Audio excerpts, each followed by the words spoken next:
আসসালামু আলাইকুম রহমতুল্লাহি ওবরাকাতুহু। প্রিয় দিনী বেইবুন, আজ 13 জিলহজ রবিবার। আল্লাহ রসুল সাল্লাল্লাহু আলাইহি ওয়াসাল্লামের শিখানো ছোট্ট একটি দোয়া যদি আমরা 7 বার পাঠ করে আল্লাহর কাছে দোয়া করতে পারি, আল্লাহ পাক রব্বুল আলামিন আমাদের সকল চাহিদা পূরণ করে দিবেন। বিশেষ করে আমাদের উপর যখন হঠাৎ বিপদ এসে যায়, সে সময় যদি আমরা দোয়াটি পাঠ করে আল্লাহর কাছে দোয়া করতে পারি, আল্লাহ তালা বিপদ দূর করে দিবেন। আল্লাহ তালা রিজিক বৃদ্ধি করে দিবেন। আল্লাহ তালা সম্পদ বৃদ্ধি করে দিবেন। অভাব অনটন দূর করে দিবেন ছোট্ট একটা দোয়ার মাধ্যমে। লম্বা দোয়া না মেরে দোস্ত, ছোট্ট দোয়া যদি পাঠ করতে পারেন, আমি বলবো হাদিস রিসার্চ করেন। হাদিসের মধ্যে দোয়াটির কথা এসেছে, সহি হাদিসে। আল্লাহ আকবার। আমি বলবো ভিডিওটি আপনার সামনে গেছে, আপনার তাকদীর, আপনার লাইফ, আপনার কপাল কিন্তু অনেক ভালো। পৃথিবীতে কত কোটি মানুষ আছে, প্রত্যেক কোটি মানুষের সামনে, প্রতিটি মানুষের সামনে এই ভিডিওটি কিন্তু যায় নাই, আপনার সামনে গেছে। বিদায় আপনার বুঝতে হবে আপনার তাকদীর, আপনার কপাল কিন্তু অনেক ভালো। এজন্য ইসলামিক এই ভিডিওটি ক্লিপ করবেন না, ক্লিপ করলে কিচ্ছু বুঝবেন না। একটু সবর করে ভিডিওটি দেখার চেষ্টা করেন। ছোট্ট একটা দোয়ার মাধ্যমে যদি আপনি আল্লাহর কাছ থেকে রিজিক বৃদ্ধি করাইতে পারেন, অভাব দূর করাইতে পারেন, আপনার বিপদ যদি দূর করাইতে পারেন, তাহলে আপনি দোয়াটি পাঠ করবেন না কেন? ছোট্ট একটা দোয়া। রাসূলুল্লাহ সাল্লাল্লাহু আলাইহি সাল্লাম স্পষ্ট উল্লেখ করেছেন, সহিহ হাদিস এসেছে। মেরে দোস্ত, আমি সেই দোয়াটি স্ক্রিন উচ্চারণ দিয়ে দেব। আপনি খুবই অভাবের মধ্যে আছেন, ঋণগ্রস্ত হয়ে গেছেন, খুবই বিপদের মধ্যে আছেন, যে কেউ যে কোনো সময় মা বোনেরা ফিরোট অবস্থায় দোয়াটি পাঠ করতে পারেন। আল্লাহ আকবার। মা বোনেরা ফিরোট অবস্থায় দোয়াটি পাঠ করতে পারবে। ইনশাল্লাহ ঠকবেন না। ঘরে কাজ করেন, ভিডিওটি চালু রেখে আপনি কাজ করেন, কথাগুলো শুনেন, আমলগুলো শিখেন। আমল সে জিন্দগি बनता है, नो बे আমল সে। আমল দিয়ে জিন্দগি বনে, আমল ছাড়া জীবন কোনো দিন জিন্দগি বনতে পারে না। এই জন্য মেরে দোস্ত, এটা সাধারণ কোনো ভিডিও মনে করবেন না, এটা কোরআন হাদিসের ভিডিও। আপনি একটু যদি চেষ্টা করেন, সদকায়ে জারিয়া সব পাবেন। এই ভিডিওটি যদি অন্যান্য ভাইদের কাছে শেয়ার করে পৌঁছিয়ে দেন, অন্যান্য ভাইয়েরা যদি এই ভিডিওটি দেখে দোয়াটি যদি শিখতে পারে, আপনি সদকায়ে জারিয়া সব পাবেন। কসম খোদা, যদি শেয়ার করেন। এজন্য যারা পারেন শেয়ার করে দিবেন, অন্যান্য ভাইদেরকে ভিডিওটি দেখে দোয়াটি শেখার জন্য সুযোগ করে দিবেন। ভিডিওটি শেয়ার করে দেন। যদি শেয়ার করতে না পারেন, একটা লাইক চিহ্ন আছে, সেখানে লাইক করেন। লাইক দিলে গুরুত্ব বেড়ে যাবে, অন্যান্য ভাইদের কাছে ইউটিউবের তরফ থেকে ভিডিওটি পৌঁছিয়ে দিবে। তাও যদি না পারেন, চ্যানেলটি সাবস্ক্রাইব করে অল নোটিফিকেশন অন করে রাখুন। সারা জীবনের জন্য আপনি একজন তালেবে ইলম হয়ে যাবেন, স্টুডেন্ট হয়ে যাবেন। আল্লাহু আকবার। আপনি কোরআন হাদিসের একজন ছাত্র হয়ে যাবেন। প্রতিদিন আমরা এই চ্যানেলের মধ্যে একটা করে ভিডিও আপলোড করে থাকি। আপনি যদি এই ভিডিওটি দেখার পর চ্যানেলটি সাবস্ক্রাইব করে রাখেন, প্রতিদিন আপনার মোবাইলের মধ্যে আমার এই চ্যানেল থেকে এক একটা ভিডিও চলে যাবে, আপনি আপনার সময় মতো করে দেখে নিতে পারবেন। প্রিয় দিনী ভাই বোন, আপনি যদি পারেন সুন্দর গঠনমূলক একটা কমেন্ট করে রাখেন, কমেন্ট করে যাবেন। আমি প্রত্যেকের কমেন্ট ইনশাল্লাহ পড়ে উত্তর দেওয়ার চেষ্টা করব। প্রিয় দিনী ভাই বোন, আমরা ভিডিওর শেষে সবাই একে অপরের জন্য দোয়া করব। আমাদের মা বাবা, ভাই বোন, আত্মীয় স্বজন অনেকেই আছেন অসুস্থ হয়ে গেছেন, রোগাক্রান্ত হয়ে গেছেন, অথবা আমরা নিজেরা অসুস্থ। দোয়া করব সবাই। আমাদের মা বাবা, আত্মীয় স্বজন যারা কবরে চলে গেছেন, তাদের জন্য আমরা দোয়া করব। মেরে দোস্ত, একটু সবর করে ভিডিওটি দেখার চেষ্টা করবেন। আল্লাহ রসুল সাল্লাল্লাহু আলাইহি সাল্লাম বলেছেন, একসাথে যদি দোয়া করা হয়, ধরুন আমরা 10 জন 20 জন মানুষ যখন একসাথে আল্লাহ সুবহানাহু ওয়া তাআলার কাছে দোয়া করব, আমাদের একজনের দোয়া যদি আল্লাহ তাআলা কবুল করেন, প্রত্যেক ভাই বোনদের দোয়া আল্লাহ তাআলা কবুল করে ফেলবেন। কেননা রসুল বলেছেন, 10 জন ব্যক্তির ভেতরে একজন দিনদার থাকে, একজন নামাজি থাকে, একজন আল্লাহওয়ালা থাকেন, একজন আল্লাহ তাআলার প্রিয় বান্দা বান্দি থাকেন। আল্লাহু আকবার। এজন্য একটু সবর করে ভিডিওটি দেখার চেষ্টা করবেন। ইনশাল্লাহ ঠকবেন না, অনেক বেশি জিতবেন। প্রত্যেকে কমেন্ট বক্সের মধ্যে আমিন লেখার চেষ্টা করবেন। প্রিয় দিনী ভাই বোন, দোয়াটি আমি আপনাদেরকে শেখানোর আগে, দোয়াটি বলার আগে, এই দোয়াটির চমৎকার একটা ঘটনা, হাতে নাতে ফলাফল পেয়েছে সেরকম একটা ঘটনা শেয়ার করব। একটু সবর করেন, দোয়াটি শেখার জন্য একটু সবর করতে হবে। আমাকে এক ভাই ফোন করেই বলেছে, এই যে কুরবানির দিনের ঘটনা, 10 বছর 20 বছর 1 মাস 2 মাস আগের ঘটনা বলবো না, গত কুরবানের 1 দিন 2 দিন আগের ঘটনা আপনাদেরকে শেয়ার করব। 2-3 দিন আগের ঘটনা, কুরবানের দিনের ঘটনা, দোয়াটি পাঠ করার কারণে ওই ঘটনাটা যখন আমি শুনলাম, মনে মনে ভাবছি এই দোয়াটি আমার যে সমস্ত ভাই বোন আমার কথাগুলো শুনে, আমার ভিডিওগুলো দেখে আমি দোয়াটি শেয়ার করে দেব বলে, কেন? হাতে নাতে আল্লাহ সুবহানাহু ওয়া তাআলা বিপদ থেকে উদ্ধার করে দিয়েছেন গত কুরবানের দিনে। ওই ঘটনা যখন আমাকে বলল, আমি ভাবলাম ওই দোয়াটি নিয়ে আমি একটা ভিডিও তৈরি করব বলে, কেন? কারণ আমার অনেক দিনই ভাই বোন বিপদে পড়তে পারে, ওই বিপদের মধ্যে পড়া যখন দোয়াটি পাঠ করবে, আল্লাহ পাক রব্বুল আলামিন তাদের বিপদ দূর করে দিবেন ইনশাআল্লাহ। ঘটনাটি আগে আমরা শুনি। দোয়াটি শিকার আগে, দোয়াটি পাঠ করলে আল্লাহ সুবহানাহু ওয়া তাআলা রিজিক বৃদ্ধি করে দিবেন, অভাব দূর করে দিবেন, বলা মুসিবত দূর করে দিবেন ইনশাআল্লাহ। এটা আমার বিশ্বাস। এজন্য একটু সবর করেন, ঘটনাটি শোনার চেষ্টা করেন। হাতে নাতে ফলাফল দিয়েছে। কেমন ঘটনা? উনি বলেন, হুজুর আমি কুরবানোর দিনে গরু জবাই করতেছিলাম। হুজুর মানুষ গরু জবাই করতেছিল, তো একটা গরু তার উপর আক্রমণ করেছে, আঘাত করেছে, সে পড়ে গেছে মাটিতে। গরিব মানুষ হুজুর, বাংলাদেশের হুজুরা তো বেশিরভাগ, সবাই না, মাশাআল্লাহ তাবারাকাল্লাহ, অনেকের কাছে কোটি কোটি টাকাও আছে, কিছু হুজুর গরিবও থাকে, এটা স্বাভাবিক। দেন উনি বলেন, আমি গরু জবাই করতে গিয়েছি। এটা বাস্তব একটা ঘটনা, কোনো কল্পনা না, এটা বই থেকে নেওয়া না, এটা মানুষের জীবন থেকে নেওয়া। উনি বলেন, হুজুর আমি কুরবানি যখন গরু জবাই করার জন্য আমি সামনে গেলাম, আমি মধ্যবিত্ত একজন হুজুর, আমি ভালো হাসপাতালে গিয়ে চিকিৎসা করব সেরকম টাকা পয়সাও নাই। এখন আমি যে অভাবের মধ্যে আছি সেটা কাউকে বলতেও পারছি না, বোঝাইতেও পারতেছি না, আমার লজ্জা লাগতেছে। আমি যখন কুরবানোর দিনে গরু জবাই করতে গেলাম, একটা গরু এসে আমাকে আঘাত করে দিল, আমি মাটিতে পড়ে গেলাম। সবাই মনে করেছে আমাকে হাসপাতালে নিয়ে যেতে হবে। এখন আমি তো জানি হাসপাতালে গেলে কি পরিমাণ টাকার প্রয়োজন হবে।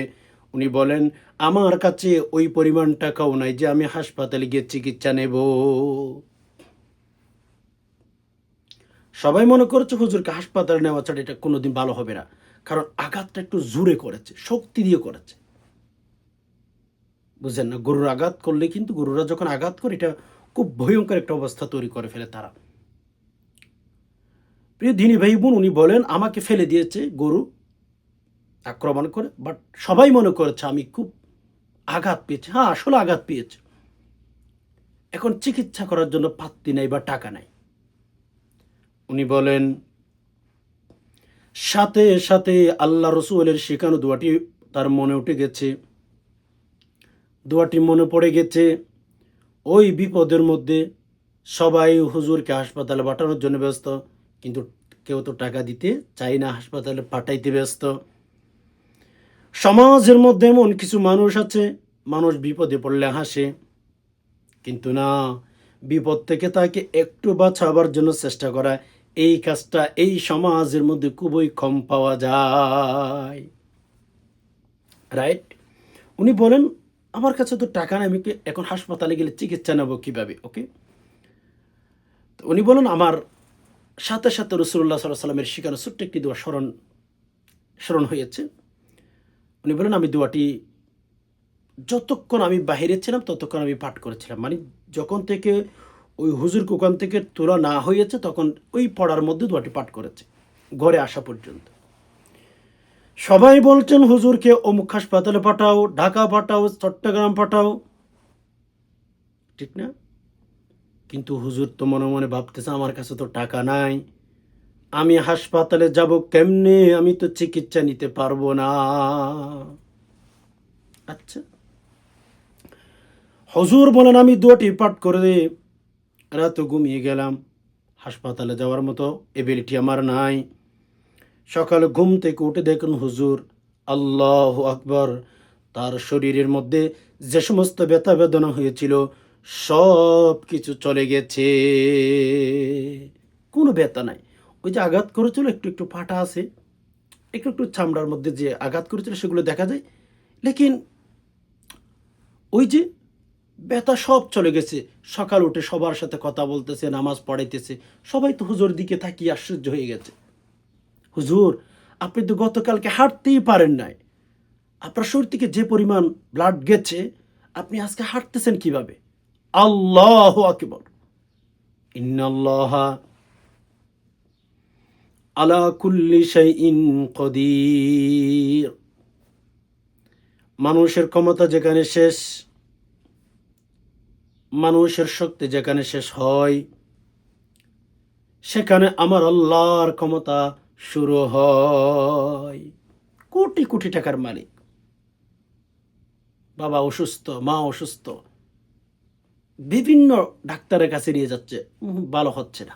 ইন্নাল্লাহ আলা কুল্লি শাইইন কদির। তো মেরে দোস্ত, আমাদের অভাব, আমাদের রিজিক, সব সব কিছু কিন্তু আমাদের বিপদ। অভাব অনটন আমাদের বিপদ, ঠিক আছে না? বলা মুসিবত এটা তো বিপদ, বিপদ বলা মুসিবত এটা তো মানি। আমাদের অনেক দোয়া করতেছি, কবুল হচ্ছে না, এসব কিন্তু আমাদের বিপদ। সো যে কোনো সময় দোয়াটি পাঠ করলে আল্লাহ তালা আপনার অভাব দূর করে দিবেন, আপনার বিপদ দূর করে দিবেন, আপনার রিজিকের মধ্যে বারকা দিবেন, সম্পদ বৃদ্ধি করবেন। তো দোয়াটি আমি শেখানোর আগে আপনাদেরকে একটা যে ঘটনা বললাম, এটা 1 বছর 2 বছর আগের ঘটনা, এই যে কুরবানের দিনের ঘটনা। আল্লাহু আকবার। তো ভাই বোন যারা খুব টেনশনে আছেন, অভাবে পড়ে গেছেন, আমি বলবো দোয়াটি বেশি বেশি পাঠ করেন, যতক্ষণ সুযোগ থাকে ততক্ষণ পাঠ করেন, আল্লাহ দূর করে দিবেন ইনশাল্লাহ, আমার বিশ্বাস আছে। তো দোয়াটি আমি স্ক্রিন উচ্চারণ দিয়ে শিখিয়ে দেবো। এর আগে আমাদের ইস্তেগফার আর দুরূদ শরীফ পাঠ করতে হবে। আল্লাহু আকবার। ইস্তেগফার আর দুরূদ শরীফ যদি পাঠ করতে পারি, আমাদের মনের আশা অতি দ্রুত কবুল হয়ে যাবে। আমাদের সকল অভাব আল্লাহ পাক রব্বুল আলামিন দূর করে দিবেন। আল্লাহু আকবার। কসম খোদা, আমাদের রিজিকের মালিক তো উনি আসমানের মালিক। আমাদের রিজিকের অভাব ওনার কাছে চাইতে হবে, উনি আমাদের অভাব দূর করবেন। তো ইস্তেগফার আর দুরূদ শরীফ পাঠ করলে আমল কবুল হওয়ার মাত্রা অনেক বেড়ে যায়, অনেক বেড়ে যায়, যেটা আমি আপনাদেরকে বুঝাইতে পারবো না। অনেক বেড়ে যায়, গুনাহ মাফ হয়। আল্লাহর কাছে যে গুনাহ করার কারণে আমরা যে অপরাধী হয়ে গেছিলাম, এগুলো আল্লাহ তাআলা রাগ কমে যায়। আল্লাহ তাআলা আমাদের উপর রহম করে থাকেন ইস্তেগফার আর দুরূদ শরীফ পাঠ করলে। এজন্য আসুন 3 বার ইস্তেগফার পাঠ করি, 3 বার দুরূদ শরীফ পাঠ করি। যদি পারেন সাইয়্যিদুল ইস্তেগফার পাঠ করবেন। আল্লাহুম্মা আনতা রাব্বি লা ইলাহা ইল্লা আনতা খলাকতানি ওয়া আনা আবদুকা ওয়া আনা আলা আহদিকা ওয়া ওয়া'দিকা মাস্তাতা'তু আউযু বিকা মিন শাররি মা সানা'তু আবুউ লাকা বিনি'মাতিকা আলাইয়া ওয়া আবুউ বিযামবি ফাগফির লি ফাইন্নাহু লা ইয়াগফিরুয যুনুবা ইল্লা আনত। খেয়াল করুন, আল্লাহুম্মা আনতা রাব্বি লা ইলাহা ইল্লা আনতা খলাকতানি ওয়া আনা আবদুকা ওয়া আনা আলা আহদিকা ওয়া ওয়া'দিকা মাস্তাতা'তু আউযু বিকা মিন শাররি মা সানা'তু আবুউ লাকা বিনি'মাতিকা আলাইয়া ওয়া আবুউ বিযামবি ফাগফির লি ফাইন্নাহু লা ইয়াগফিরুয যুনুবা ইল্লা আনতা। আল্লাহুম্মা আনতা রাব্বি লা ইলাহা ইল্লা আনতা খলাকতানি ওয়া আনা আবদুকা ওয়া আনা আলা আহদিকা ওয়া ওয়া'দিকা মাস্তাতা'তু আউযু বিকা মিন শাররি মা সানা'তু আবুউ লাকা বিনি'মাতিকা আলাইয়া ওয়া আবুউ বিযামবি ফাগফির লি ফাইন্নাহু লা ইয়াগফিরুয যুনুবা ইল্লা আনতা। আল্লাহু আকবার। সাইয়্যিদুল ইস্তিগফার। দেখে দেখেও শিখে ফেলেন। মুখস্থ যদি না পারেন দেখে দেখে মুখস্থ করেন। কেন বলছি জানেন? এই সাইয়্যিদুল ইস্তিগফার এটার কত গুরুত্ব, কত ফজিলত আমি আপনাদেরকে মুখে বলে শেষ করতে পারবো না। এটা পৃথিবীর মধ্যে সবচেয়ে শ্রেষ্ঠ ইস্তিগফার গুনাহ মাফের জন্য, জান্নাত ওয়াজিব হওয়ার জন্য। প্রিয় দিনী ভাই বোন, মুসলমান হিসেবে সাইয়্যিদুল ইস্তিগফারটা শিখে ফেলবেন। আচ্ছা, এরপর আমাদের 3 বার দুরূদ শরীফ পাঠ করতে হবে। যদি পারেন দুরূদ ইব্রাহিম পাঠ করবেন। দুরূদ ইব্রাহিম না পারলে যে কোনো দুরূদ পাঠ করতে পারেন। যেমন আমি যদি দুরূদ ইব্রাহিম আপনাদেরকে 3 বার বলি, আল্লাহুম্মা সাল্লি আলা মুহাম্মাদিন ওয়া আলা আলি মুহাম্মাদ কামা সাল্লাইতা আলা ইব্রাহিম ওয়া আলা আলি ইব্রাহিম إنك حميد مجيد اللهم بارك على محمد وعلى آل محمد كما باركت على إبراهيم وعلى آل إبراهيم إنك حميد مجيد। দরুদ ইব্রাহিম যেটা আমরা নামাজের মধ্যে পাঠ করি।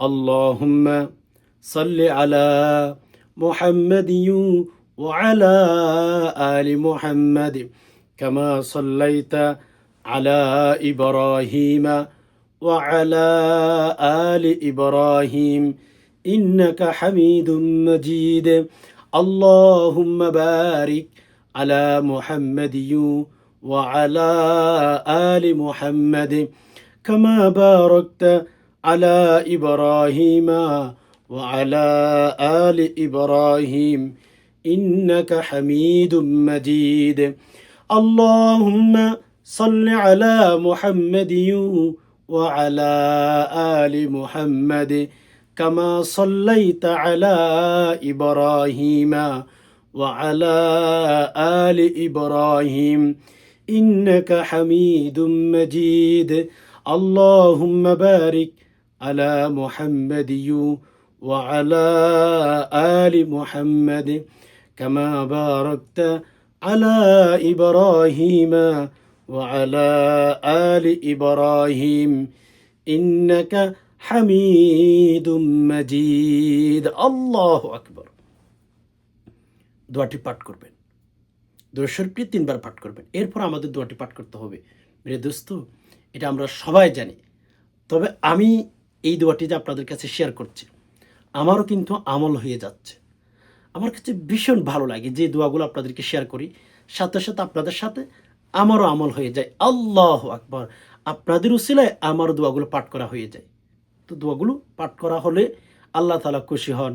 আল্লাহ রাসূল সাল্লাল্লাহু আলাইহি ওয়াসাল্লাম নিজেও কিন্তু খুশি হয়ে যাবেন। আল্লাহু আকবার। এজন্য দোয়াটি পাঠ করবেন সহি শুদ্ধ করে। হাসবুনাল্লাহু ওয়া নি'মাল ওয়াকিল। হাসবুনাল্লাহু, হাস বলবেন, হ্যাঁ, হাসবুনাল্লাহু, না লা বলবেন না, হাসবুনাল্লাহু ওয়া নি'মাল ওয়াকিল, ওয়া নি'মাল ওয়াকিল, শুদ্ধ করে, হ্যাঁ, হাসবুনাল্লাহু, না লা বলবেন না, হ্যাঁ, হাসবুনাল্লাহু ওয়া নি'মাল ওয়াকিল। হাসবুনাল্লাহু ওয়া নি'মাল ওয়াকিল। হাসবুনাল্লাহু ওয়া নি'মাল ওয়াকিল। হাসবুনাল্লাহু ওয়া নি'মাল ওয়াকিল। হাসবুনাল্লাহু ওয়া নি'মাল ওয়াকিল। হাসবুনাল্লাহু ওয়া নি'মাল ওয়াকিল। হাসবুনাল্লাহু ওয়া নি'মাল ওয়াকিল। এভাবে সহি শুদ্ধ করে পাঠ করার পরে শেষে আবার 3 বার দুরূদ শরীফ পাঠ করবেন। আল্লাহুম্মা সাল্লি আলা মুহাম্মাদিন ওয়া আলা আলি মুহাম্মাদ কামা সাল্লাইতা আলা ইব্রাহিমা ওয়া আলা আলি ইব্রাহিম ইন্নাকা হামিদুম মাজিদ। আল্লাহুম্মা বারিক আলা মুহাম্মাদিন وعلى آل محمد كما باركت على إبراهيم وعلى آل إبراهيم إنك حميد مجيد. اللهم صل على محمد وعلى آل محمد كما صليت على إبراهيم وعلى آل إبراهيم إنك حميد مجيد. اللهم بارك على محمد وعلى آل محمد كما باركت على إبراهيم وعلى آل إبراهيم إنك হামিদুম মাজিদ। আল্লাহু আকবার। দোয়াটি পাঠ করে আল্লাহ সুবহানাহু ওয়া তাআলার কাছে দোয়া করবেন হাত তুলে। আপনার আমার যে সমস্ত চাহিদা আছে, আল্লাহ তাআলা আমাদের চাহিদাগুলো একমাত্র কেবলমাত্র ভালোই জানেন। পৃথিবীতে আর কেউ জানেন না। আর কেউ জানুক আর নাই জানুক কিচ্ছু আসে যায় না। বাট আল্লাহ সুবহানাহু ওয়া তাআলা আমাদের চাহিদা, আমাদের মনের স্বপ্ন, আমাদের মনের আশা সম্পর্কে অনেক বেশি জানেন। তবে আমরা যদি আল্লাহ সুবহানাহু ওয়া তাআলার কাছে চাওয়ার মতো চাইতে পারি, আল্লাহ আমাদেরকে দিবেন। এটাই সত্য, এটাই বাস্তবতা। আল্লাহর কাছে যত চাইবেন আল্লাহ তত খুশি হয়। মানুষের কাছে যত চাইবেন মানুষ তত নারাজ হয়। এই যে আমি যে কুরবানের একটা ঘটনা আপনাদেরকে শেয়ার করলাম, ওই ব্যক্তিকে যদি আল্লাহ সুবহানাহু ওয়া তাআলা সাহায্য করতে পারে, আমাদেরকে কি সাহায্য করবেন না? সে আল্লাহ ওই ব্যক্তিকে যদি মদত করতে পারে, সাহায্য করতে পারে, আমাদেরকে করবেন না কেন? একটু আমাকে বলেন, কেন করবেন? অবশ্যই করবে। এজন্য প্রিয় দিনী ভাই বোন, আল্লাহর কাছে আমাদের চাইতে হবে। আল্লাহর কাছে আমাদের চাইতে হবে। আল্লাহ তাআলা নিজেও বলেন, উদউনি আস্তাজিব লাকুম। আল্লাহ সুবহানাহু ওয়া তাআলা বলেন, তোমরা আমার কাছে দোয়া করো, তোমরা আমার কাছে দোয়া করো, আমি তোমাদের দোয়া, তোমাদের চাহিদা, তোমাদের মনের আশা আমি আল্লাহ পূরণ করে দেব। এটা আল্লাহ তাআলা বলেছেন। বিদায় আমাদের চাইতে হবে আল্লাহ সুবহানাহু ওয়া তাআলার কাছে, আমাদের প্রার্থনা করতে হবে আল্লাহ সুবহানাহু ওয়া তাআলার কাছে। ইনশাআল্লাহ আমরা যদি আল্লাহর কাছে চাওয়ার মতো চাইতে পারি, যেহেতু আল্লাহ নিজে বলেছেন, উদউনি আস্তাজিব লাকুম, তোমরা আমার কাছে না দোয়া করো, আমি তোমাদের দোয়া কবুল করতে রাজি। উদউনি, তোমরা আমার কাছে দোয়া করো, আস্তাজিব লাকুম, বাস আমি তোমাদের দোয়া কবুল করে নেব, আল্লাহ বলেছেন। এখন আমরা তো মেরে দোস্ত মানুষের কাছে বলতে পারি, আত্মীয় স্বজনদের কাছে বলতে পারি, বিভিন্ন সোশ্যাল মিডিয়াতে শেয়ার করতে পারি, আল্লাহর কাছে আমরা চাইতে পারি। এটা হচ্ছে আমাদের ব্যর্থতা মেরে দোস্ত। তো যাই হোক, আমি আর একটা দোয়ার কথা আপনাদেরকে বলবো। এটার মধ্যে ইসমা আজম রয়েছে, এটার মধ্যে ইসমা আজম রয়েছে। আর আল্লাহ তাআলার কথা হচ্ছে, ওয়ালিল্লাহিল আসমাউল হুসনা ফাদউহু বিহা।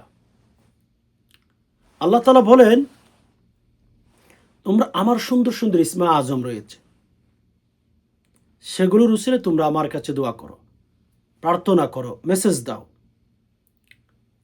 আমি তোমাদের দোয়া অতি দ্রুত, অতি তাড়াতাড়ি কবুল করে নেব। আল্লাহ তাআলা নিজে বলেছেন, তোমরা আমার কাছে সুন্দর সুন্দর ইসমা আজম আছে, সেগুলোর উসিলাই আমার কাছে দোয়া করো, আমি দোয়া কবুল করে নেব। প্রিয় দিনী ভাই বোন, আমি যে ইসমা আজমের কথা বলবো সেটা কুরআনুল কারীমের ভেতর একটা ইসমা আজম। আল্লাহ তাআলার তো মেরে দোস্ত ইসমা আজম, আল্লাহ তাআলার যে একটা নাম, এটাকে আমরা আল্লাহ শুধু এটা মনে করে থাকি। আল্লাহ তাআলার আরও ৯৯টি নাম আছে সুন্দর সুন্দর। আল্লাহ সুবহানাহু ওয়া তাআলার সুন্দর সুন্দর আরও ইসমে আজম রয়েছে, সেগুলো আমাদের শিখতে হবে। আমরা মুসলমান। আবু হুরায়রা রাদিয়াল্লাহু তাআলা আনহুর একটা হাদিস আপনাদেরকে শোনাই। নবীজি সাল্লাল্লাহু আলাইহি সাল্লাম বলেছেন, যদি কোনো বান্দা-বান্দী আল্লাহ পাক রব্বুল আলামিনের যে ৯৯টি ইসমে আজম রয়েছে, নাম রয়েছে, সেগুলো যদি কেউ মুখস্থ করে, আল্লাহ পাক রব্বুল আলামিন তাদেরকে জান্নাতে ভেতরে ঢুকিয়ে দিবেন হিসাব ছাড়া। আল্লাহু আকবার! কোনো হিসাব নাই। ব্যাস আল্লাহ বলবেন, যা তোর হিসাব ছাড়া জান্নাতের মালিক বানিয়ে দিলাম, তুই জান্নাতে চলে যা। এজ এ মুসলমান হিসাবেই আল্লাহ পাক রব্বুল আলামিনের যে সুন্দর সুন্দর নামগুলো রয়েছে সেগুলো মুখস্থ করার চেষ্টা করবেন। আমরা অনেকে মনে করে থাকি যে আল্লাহ তাআলার একটাই নাম আল্লাহ, এটা যে কেউ জানে, এটা হিন্দুরাও জানে, এটা অমুসলিমও জানে, আল্লাহ এটা অমুসলিমও জানে। বাট আল্লাহ পাক রব্বুল আলামিনের আরও ৯৯টি নাম রয়েছে, সেগুলো মুখস্থ করবেন। তো প্রিয় দিনী ভাই বোন, আল্লাহ রাসূল সাল্লাল্লাহু আলাইহি সাল্লাম বলেছেন, হাদিসে এসেছে যে এই যে এখন আমরা যে ইসমা আজমের দোয়াটি শিখবো, নামটি শিখবো, এটা পাঠ করলে আল্লাহ পাক আসমানের দরজা খুলে দেন। আল্লাহ পাক আসমানের দরজা খুলে দিবেন। আসমানের দরজা খুলে দিলে কি হবে? আপনি দোয়া করলে আপনার যে সমস্ত চাহিদা রয়েছে আল্লাহ পূরণ করে দিবেন। সুবহানাল্লাহ। এজন্য আমি সকল ভাই বোনদেরকে বলবো এই ইসমা আজমটি পাঠ করার জন্য। ইসমা আজমটি পাঠ করলে আল্লাহ আসমানের দরজা খুলে দিবেন, যা চাইবেন আল্লাহ দিয়ে দিবেন ইনশাআল্লাহ। দেখুন, আমাদের অবশ্যই এই দোয়াটিও পাঠ করার আগে শুরুতে ৩ বার ইস্তেগফার, ৩ বার দুরূদ শরীফ এগুলো পাঠ করতে হবে। যেমন আপনি যদি চান ছোট্ট ছোট্ট ইস্তেগফার পাঠ করতে পারেন, শুধুমাত্র এতটুকু পাঠ করতে পারেন, আস্তাগফিরুল্লাহ আস্তাগফিরুল্লাহ আস্তাগফিরুল্লাহ, এটিও পাঠ করতে পারেন। তবে সহি শুদ্ধ করে পাঠ করার চেষ্টা করবেন। আস্তাগফিরুল্লাহ বলবেন না, আস্তাগফিরুল্লাহ আস্তাগফিরুল্লাহ, এটা এভাবে পাঠ করবেন। এরপরে ৩ বার দুরূদ শরীফ পাঠ করবেন, ৩ বার ইস্তেগফার, ৩ বার দুরূদ শরীফ, সাল্লাল্লাহু আলাইহি ওয়াসাল্লাম সাল্লাল্লাহু আলাইহি ওয়াসাল্লাম সাল্লাল্লাহু আলাইহি সাল্লাম সাল্লাল্লাহু আলাইহি সাল্লাম, এই দুরূদ শরীফটি পাঠ করবেন। অন্যান্য দুরূদও পাঠ করতে পারেন। এরপরে দোয়াটি পাঠ করতে হবে, ইসমে আজমের দোয়া, আল্লাহু আকবার, আসমানের দরজা খোলা। এই দোয়াটি পাঠ করলে খুবই অভাবে আছেন, ঋণগ্রস্ত হয়ে গেছেন, জীবনটার মধ্যে কোনো শান্তি পাচ্ছেন না, আমি বলবো এই ইসমা আজমটি পাঠ করেন। ইয়া যাল জালালি ওয়াল ইকরাম, এটা কোরআনের ভেতরে রয়েছে। ইয়া জাল বলবেন না, হ্যাঁ, ইয়া যাল, সই শুদ্ধ করে, ইয়া যাল জালালি ওয়াল ইকরাম, ইয়া যাল জালালি ওয়াল ইকরাম, ইয়া যাল জালালি ওয়াল ইকরাম, ইয়া যাল জালালি ওয়াল ইকরাম, ইয়া যাল ইয়া জাল বলবেন, হ্যাঁ মেয়ের দোস্ত অনেকে আছেন ইয়া জাল বলেন না, ইয়া জাল বলে, এটা ভুল বাড়া উচ্চারণ হবে, সই শুদ্ধ করে, ইয়া যাল জালালি ওয়াল ইকরাম, ইয়া যাল জালালি ওয়াল ইকরাম, ইয়া যাল জালালি ওয়াল ইকরাম, ইয়া যাল জালালি ওয়াল ইকরাম। এরপর শেষ আবার ৩ বার দুরূদ শরীফ পাঠ করবেন, সাল্লাল্লাহু আলাইহি ওয়াসাল্লাম সাল্লাল্লাহু আলাইহি ওয়াসাল্লাম সাল্লাল্লাহু আলাইহি ওয়াসাল্লাম, আল্লাহু আকবার। আল্লাহ রাসূলের এক সাহাবী এই ইসমা আজমটি পাঠ করতেছিলেন, আল্লাহ রাসূল এটা শুনতে পেরেছেন, মানে আল্লাহ রাসূল এটা শুনেছেন আর কি। তো আল্লাহ রাসূল সাহাবীকে বলেন, এই দোয়াটি কে পাঠ করেছো, কে আছো? রাসূল বলেন, ইয়া রাসূলুল্লাহ। তিনি একটু সংকোচ করেছিলেন যে রাসূলুল্লাহ সাল্লাল্লাহু আলাইহি ওয়াসাল্লাম কি বলে ফেলে, আমি কেন যে দোয়াটি পাঠ করলাম, এই আর কি। তো আল্লাহ রসুল সাল্লাল্লাহু সাল্লাম জিজ্ঞেস করার পরে সাহাবী একটু সংকোচের মধ্যে ছিলেন। এরপরে রসুলের কথার উত্তরে সাহাবী বলেন, আমি পাঠ করেছি ইয়া রাসূলুল্লাহ। আল্লাহ রসুল বলেন, তোমার জন্য আল্লাহ তাআলা আসমানের দরজা খুলে দিয়েছে।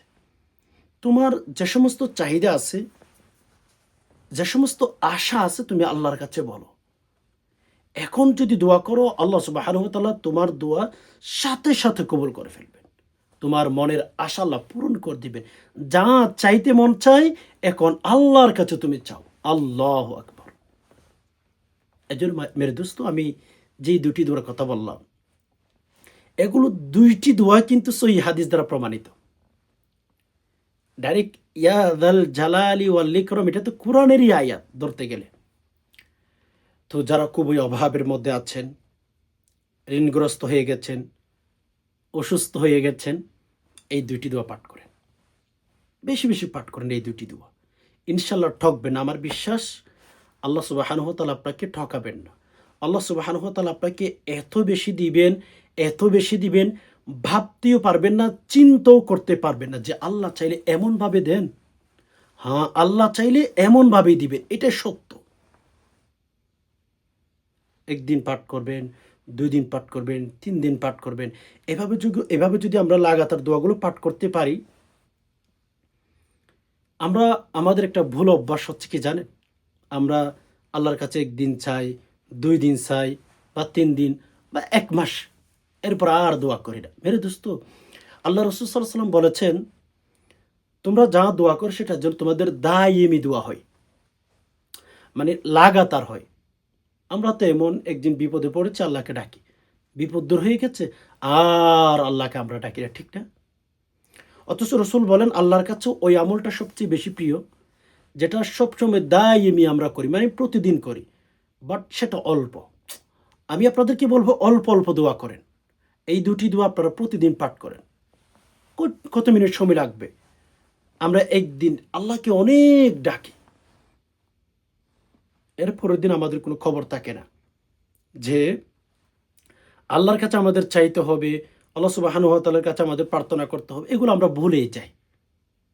আমাদের যে আল্লাহর কাছে চাইতে হবে, নিয়মিত চাইতে হবে, প্রতিদিন চাইতে হবে। আপনি কোনো ডক্টরের কাছে গেছেন, ওকে, ওষুধ খাইতে বলছে আপনাকে প্রতিদিন ১ মাস অথবা ৬ মাস, ৩ মাস।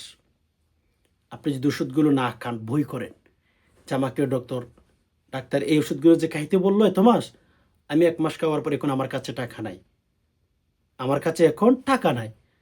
তখন আপনি দাঁড় করুন, মানুষের কাছে ঋণ করে হলেও ওই যে ওষুধগুলো কন্টিনিউ করেন। অথচ আল্লাহ রসুলের কথা আমরা বিশ্বাস করি না। আল্লাহ রসুল আমাদেরকে বলেছেন যে, বান্দা, তোমরা এই দোয়াগুলো বা এই আমলগুলো তোমরা কন্টিনিউ করো, সবসময় করো। আমরা করি না। মেরে দোস্ত, না করলে তো চলবে না। আমাদের প্রতিদিন করতে হবে, নিয়মিত করতে হবে আমলগুলো।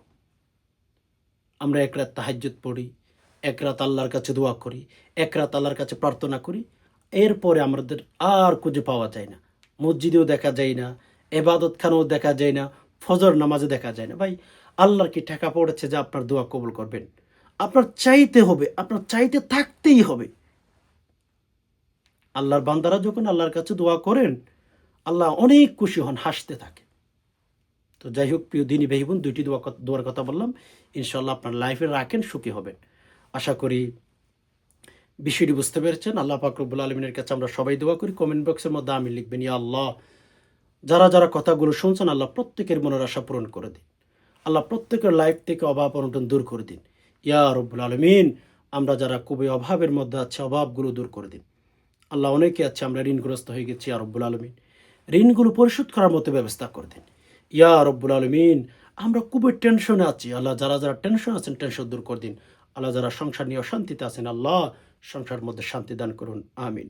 ইয়া রব্বুল আলামিন, আমরা অনেকেই আছি অসুস্থ, আল্লাহ সুস্থতার হায়াত দান করুন। ইয়া আল্লাহ, বিশেষ করে আমাদের মা বাবা অনেক আপনজন অসুস্থ হয়ে গেছে, আল্লাহ তাদেরকে সুস্থতার হায়াত দান করুন। ইয়া আল্লাহ, তাদেরকে সুস্থ করে দিন। ইয়া আল্লাহ, তাদেরকে আল্লাহ জীবনে শান্তি দান করুন। আল্লাহ, আমাদের মা বাবা দুর্বল হয়ে গেছে অনেকের, আল্লাহ সুস্থতার হায়াত দান করুন। আল্লাহ, অনেকের মা বাবা কবরে চলে গেছেন, আল্লাহ কবরে কোন অবস্থায় আছে জানি না, আল্লাহ কবর শান্তির ব্যবস্থা করে দিন, কবরটাকে প্রশস্ত করে দিন। আল্লাহ কবরের মধ্যে জান্নাতুল ফিরদাউসের সাথে সম্পর্ক করে দিন। আল্লাহ জান্নাতের পোশাক পরিধান করে দিন। আমিন। সুবহান রব্বিকা রব্বিল ইজ্জাতি আম্মা ইয়াসিফুন ওয়া সালামুন আলাল মুরসালিন ওয়ালহামদুলিল্লাহি রাব্বিল আলামিন। ওয়াসসালামু আলাইকুম ওয়া রাহমাতুল্লাহি ওয়া বারাকাতুহু।